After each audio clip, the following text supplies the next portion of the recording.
Hello, everyone, and welcome to this bite sized learning session on identifying SEND and inclusion needs in the early years.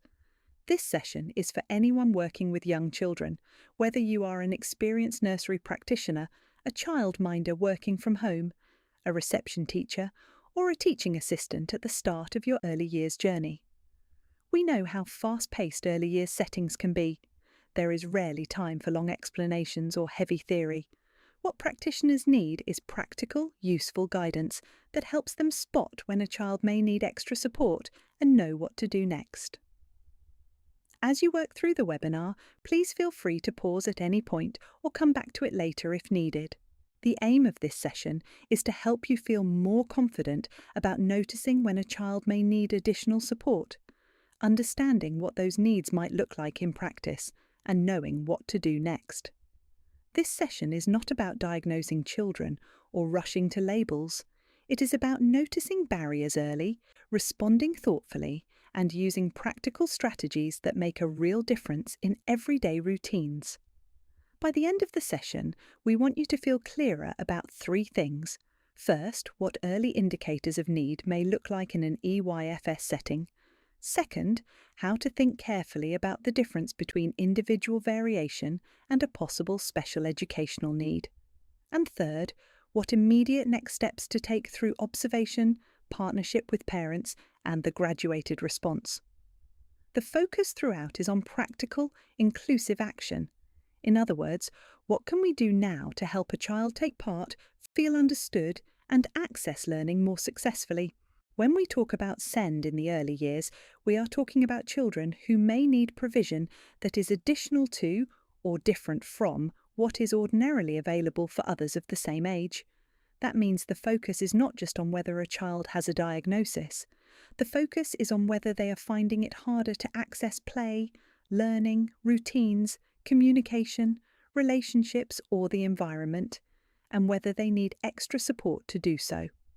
Inclusion means making sure every child can participate, belong, and succeed within the life of the setting.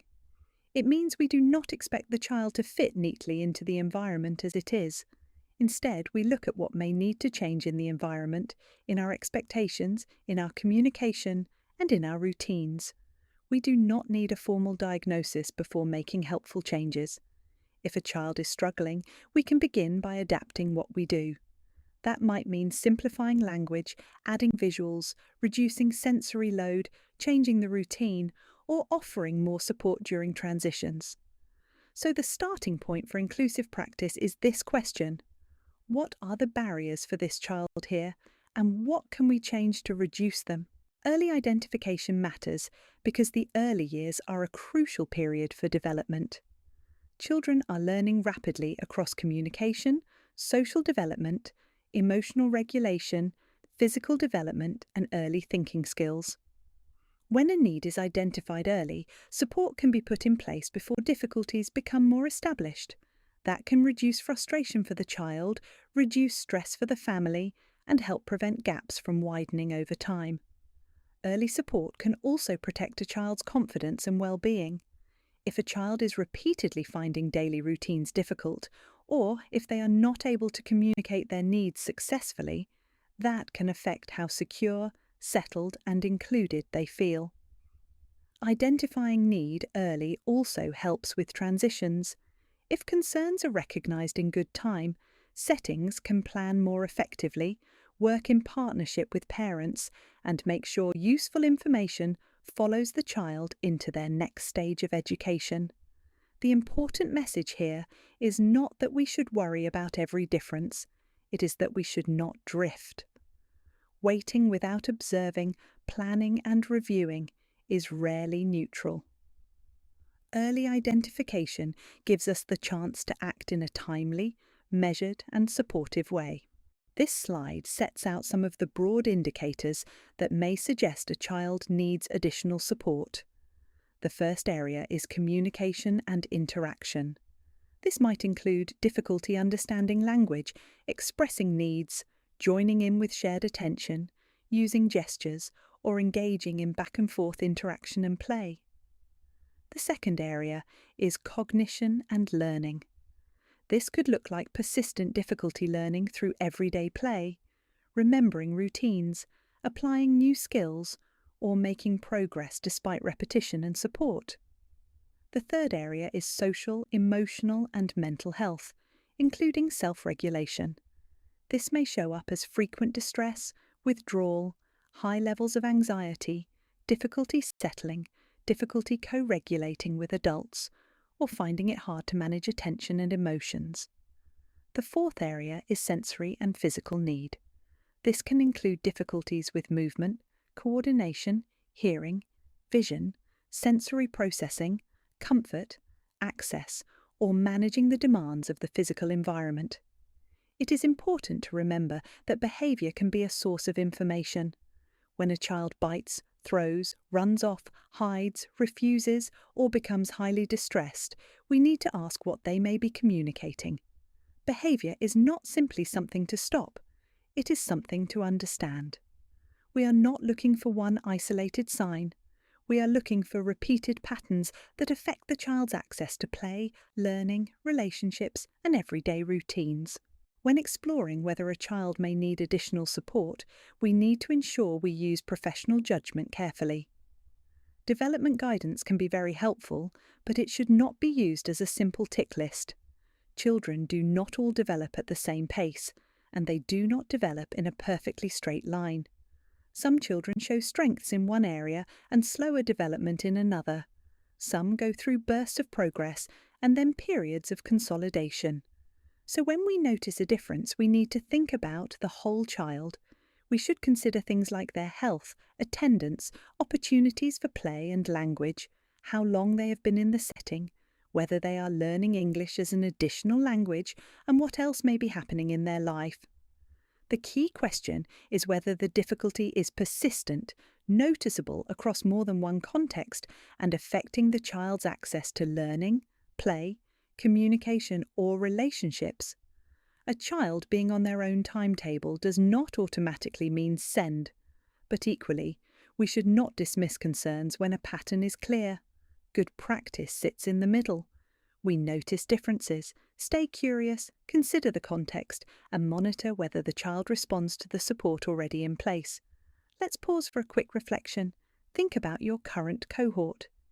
Is there a child whose development genuinely worries you, or are they just on their own unique timeline? A useful question to keep in mind whilst reflecting on this is this difference reducing with good support, or is it staying the same despite it? Observation is one of the most important tools practitioners have in the early years. Good observation is not about writing long descriptions of every incident. It is about noticing patterns over time and gathering enough useful information to understand what may be helping or hindering the child. This means looking beyond one-off moments. We need to notice what happens across the day and across different routines. A child may cope well during free play but become overwhelmed at tidy-up time. They may manage in a small group but struggle on arrival, at snack or during transitions. It is also important to record what helps, not just what is difficult. We need to know when the child is calmer, more engaged, more communicative, or more successful, and what conditions made that possible. A simple way to structure observations is to think about what happened before the difficulty, what the child did, what support was offered, and what happened next. That can help us identify triggers, patterns, and useful strategies. The aim is not paperwork for its own sake. The aim is to build a clearer picture so that support can be thoughtful, proportionate, and effective.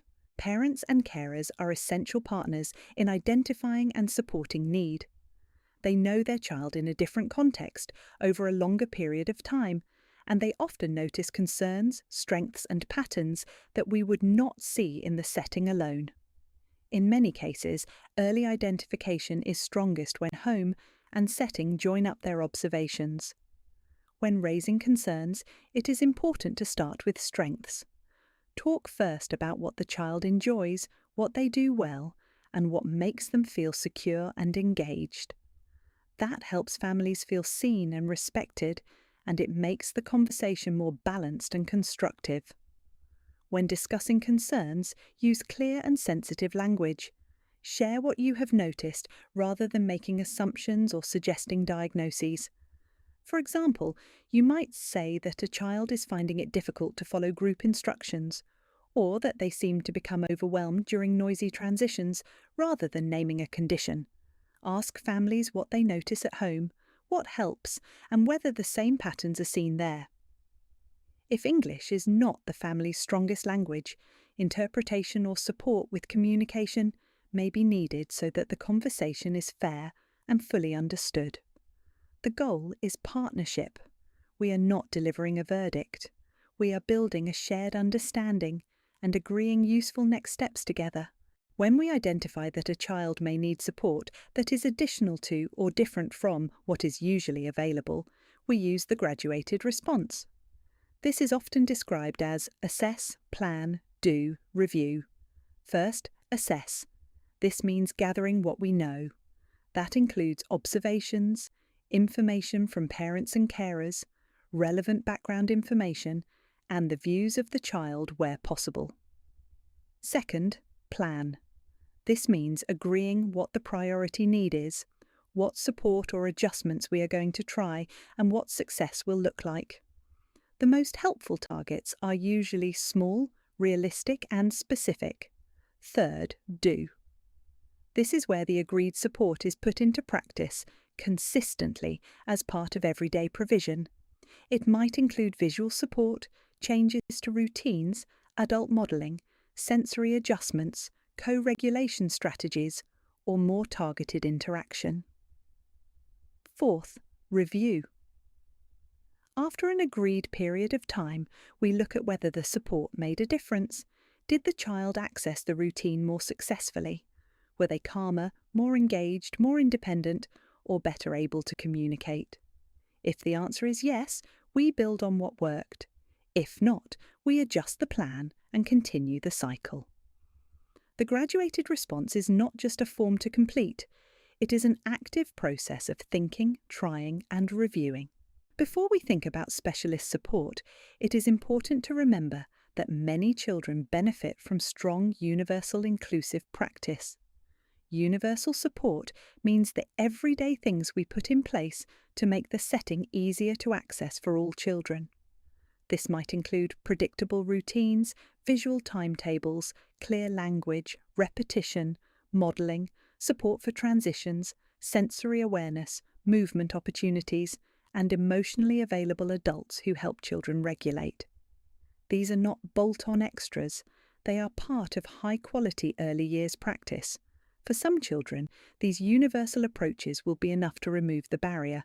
For others, they will still need more targeted support. But either way, strong universal provision gives us the best starting point. It also helps us see more clearly what a child still finds difficult, even when good practice is already in place. That makes our assessment more accurate and our planning more useful. So, when we think about SEND support, we should always start by asking, is our universal provision strong enough, consistent enough, and flexible enough to meet a wide range of needs? There are a few things we need to watch out for that can get in the way of good early identification. The first is waiting too long. A wait-and-see approach can feel easier in the short term, especially when settings are busy. But if concerns are persistent, drifting without a plan can mean missing valuable time when support could already be helping. The second is jumping too quickly to a label. It can be tempting to name a condition based on a few signs, but that can narrow our thinking too early. What we need first is a careful picture of the child's needs, strengths, context, and response to support. Another risk is misidentifying the cause of difficulty. For example, a child learning English as an additional language may need time and the right support with language exposure.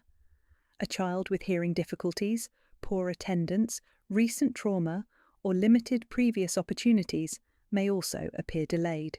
That is why broader assessment matters. We also need to be careful not to treat behaviour simply as defiance or naughtiness. Behaviour often tells us that a child is dysregulated, confused, overloaded, anxious, or unable to communicate what they need. Finally, We should avoid over-relying on checklists. Checklists can support thinking, but they should never replace observation, discussion, context, and professional judgment. Let's take another opportunity for reflection and turn the learning into action. Think of one child in your setting who may be finding something hard at the moment. Start with strengths. What does this child enjoy? What are they interested in? When do they appear most settled, most connected, or most successful? Next, think about the barrier. What part of the day or environment seems to get in the way most often? Is it transitions, waiting, communication demands, sensory overload, group time, turn-taking, or understanding routines? Then identify one change you could make tomorrow. Keep it small and practical. That might be adding a visual cue, reducing language, offering a quieter space, changing who supports the child, using a now and next board, or adjusting expectations during a specific routine. Finally, ask yourself how you will know whether that change helped. What would you expect to see if it is making a difference? More engagement, less distress, more independence, better communication, or improved participation? The purpose of this reflection is to make SEND support feel actionable. One child, one barrier, one thoughtful change is often the best place to begin. Feel free to pause the video for thinking time. Let's pull together the main messages we have covered today. The first is to notice patterns, not just isolated incidents. We are looking for repeated difficulties, repeated barriers, and repeated signs that a child is finding access hard. The second takeaway is to start with inclusive practice and small adjustments. Often the most effective support begins with simple changes to the environment, routine, communication, or adult response. The third message is that you do not need a diagnosis before putting support in place. If a child needs help to access learning and daily life in the setting, we can and should begin making helpful changes. The fourth is that SEND support works best as a team effort. Parents, carers, practitioners, the SENCO and other professionals each bring an important part of the picture. The final message is to review impact. Good practice is not only about trying strategies, it is about noticing whether those strategies actually help the child. So, if there is one overall message from this session, it is this: stay curious, act early, work together, and keep adjusting practice based on what the child shows you. When concerns remain, or when a child continues to need support beyond what is ordinarily available, you should not feel that you have to manage this alone. The first step is usually to speak with your setting special needs coordinator. They can help review observations, support planning, guide the graduated response, and help decide whether further advice or assessment may be needed. It is also important to use the systems already in place within the setting. That may include observation records, progress reviews, planning meetings, and the assess, plan, do review cycle. Throughout that process, the message stays the same. Keep supporting the child, keep working with the family, keep reviewing what helps. Identifying need is not a one-off event. It is the start of a joined-up process aimed at helping the child participate, progress, and feel included. Thank you for taking the time to engage with this session. We hope the key message you take away is that early identification is not about getting everything right immediately. It is about noticing children carefully, thinking clearly about what may be getting in the way, and being willing to act in practical, inclusive ways. If this session helps you make one useful change for one child this week, then it has been worthwhile.